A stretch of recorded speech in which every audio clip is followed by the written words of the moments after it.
Alright, so here's the bike and how it sits for the time being. So there are no leaks. The reason why it felt like the threads were coming out was because the threads were dirty. I clean up the threads and they feel perfectly fine. There's no issues with those threads whatsoever. Apart from that, a lot has changed. Why do I have a bunch of new panels? I was able to find this guy that was selling a 2001 TM250, and I was like, can I please buy the rear side fenders off you? And he was super nice, and he's like, yo, I got an extra set. He had a bunch of extra parts, including this headlight and this one. So between the two of them, I was able to make one really good one, clean it up, and make it look pretty much brand new. This one does have a tiny crack along the middle, which I tried bracing and see if I could make it clean up. As a test trial on this one, didn't turn out very well, so I left it, because otherwise it would not turn out very well and I would ruin it. You don't get them blue anymore. They sell them brand new in black and white, but they do not. They're not available in blue. So getting the blue shell is crucial. So that crack has been braced from the backside, so I don't have to worry about any structural problems. And honestly, it looks really good. The vision that I'm going with the bike aesthetic-wise is going to be the 2002 TM250 Enduro. Just like this in the picture.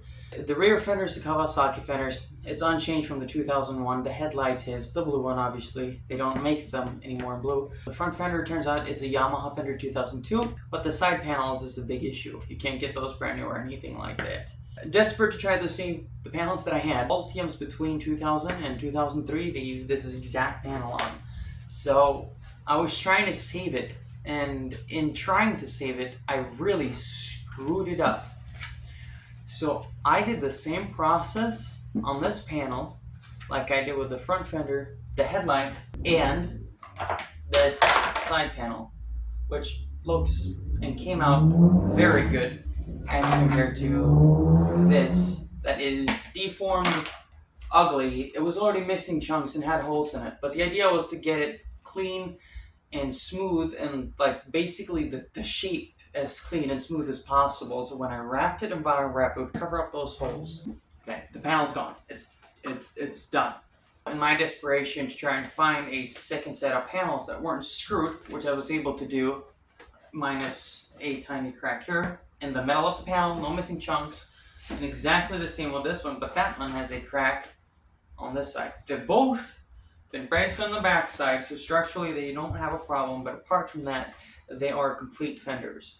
Now this guy was super nice. So for 120 bucks, I didn't just get these fenders. Not to mention that he came down here and delivered everything, and the first set of fenders, not these, but the one that he offered me, the extra set that he had turned out were more cracked and was missing some chunks, both of them. And he felt really bad about it. So the next day, I went to his place and we took these off his bike. And he was super nice about it, and because of that, he let me have the taillight, including plate holder assembly on the back of the rear fender. He had a couple of extras of, and he gave me 2 broken headlights, technically, but I was able to put the best of 2 together to make one good one and clean that one up. Another thing that I was also able to get is the seat, okay, which is obviously rough, but it has the pouch, it's black, and it has this decal, which is pretty much impossible to find anywhere as well. This is kind of also unobtainium. But he had everything, like he had all of this stuff, which is kind of crazy. So thanks to him, I was able to get a lot of this stuff knocked out that I'm going to struggle to find. There is a company called Danger UK, and there's a lot of others too, that will redo this seat completely, including all of the graphics for the bike, and I'll have them brand new. Having this seat as a reference for them to go off of is going to make things a lot easier to make sure that it is perfectly replicated. But the fact that he also had extra stickers, which are original and never used. This is for the swing ring at the back. This is obviously for the front fender. Having this is amazing. I'm not using this or putting this on. This is a great reference point. It turns out the blue is not just blue.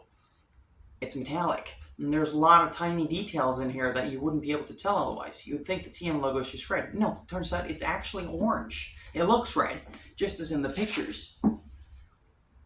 Any reference photo that I've been able to find It's been very difficult to tell any details, and when I saw this up close, I just wanted it, but I didn't realize how crucial and how many details there was in it until I saw it up close.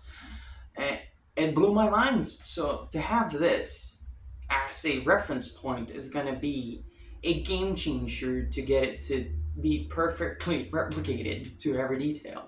Same with the radiator shrouds, because turns out the left one on his bike still has that same original graphics on it. It is clear and clean enough where I was able to take a lot of detailed reference photos to be able to notice a few logos that I otherwise wouldn't be able to tell. On the front fender and the side panels, I now know for sure exactly what those details are. So as of right now, everything is going pretty good. Everything's exciting.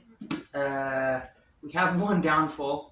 Okay, so the other morning I woke up and I noticed a post about 2 seized pistons on a TM post that I am part of. And I was like, wait a minute, that looks a lot like my piston that I seized because I ran this without an air filter. Turns out that the air filter definitely didn't help, that I ran it without one. But it turns out that wasn't the case. As it turned out, you'll be familiar with this piston, obviously. This is the seized piston that I ran. This is the piston that was in the bike that I've been running up until now. Turns out the reason why it seized the first time, they don't have what you would call an exhaust bridge. It turns out that my understanding for the exhaust bridge was wrong. The exhaust bridge is actually this, and because of that, when the piston is going up and down, this came out of a Honda. The Honda that this came out of does not have an exhaust bridge, so this part of the cylinder does not need to get lubricated. The TM does have an exhaust bridge in the cylinder, and it does need to get lubricated, which is why the original piston has these exhaust bridge ports. I had to rehome the cylinder because of this, but we're all good on that department. This time, bear with me, I put the original piston back in. Yes, I know, but trust me, the original piston's in very good condition. As we noticed when we took it out the first time. The piston rings, not so much, which is why I took these piston rings, which were still good. Trust me, okay? Not to forget that that piston has the exhaust bridge. It has those ports that lubricates this side of the piston. The reason I ended up using Honda pistons is because I thought that the original piston would be unobtainium, and there's not even why bother to even look for it. Turns out they made the exact same piston and used the exact same piston unchanged from 1999 until 2019. They are readily available and easy to find. So I am going to get a brand new piston. I can't afford a brand new piston right now. The only downside is it turns out that the wrist pin for the Honda pistons are slightly longer than the original one. So I ended up using the pitted wrist pin that came out of the bike first time with that piston. And trust me, I really checked it before I put in the worst case scenario. Let's say that it's horrible. What's it gonna do? It's gonna fuck it? No, it's gonna be fine. Once you really put your fingers over there and you really scratch your nail and you really check for the pitting, it's really not that bad. As long as it's snug and mechanically it is functioning well and you still have a new bearing in there that is not pitted, because the bearing is what's going to wear down faster.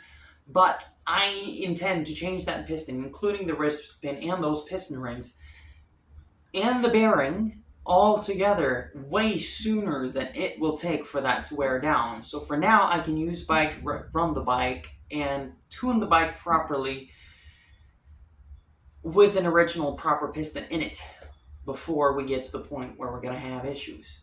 So as it sits now, before I start breaking in the engine anymore from just running it like I did, it runs, and it runs very good, actually. It sounds great, and compression feels awesome. Okay, so that'll conclude everything for this video and the update, what's going on, all the new panels, the vision I'm going for, the direction. In the next video, I'll go more in depth about the wiring, because I had to wire up the headlight and taillight up. So the last 3 things that this bike need is headlight bulb, banjo bolt switches, and main jets. But yes, those 3 things, and then we're set, and then it should be, well, then on to the next step. It's gonna take a minute, but we're getting there. Thank you for being patient. Thank you for watching part 5. Peace.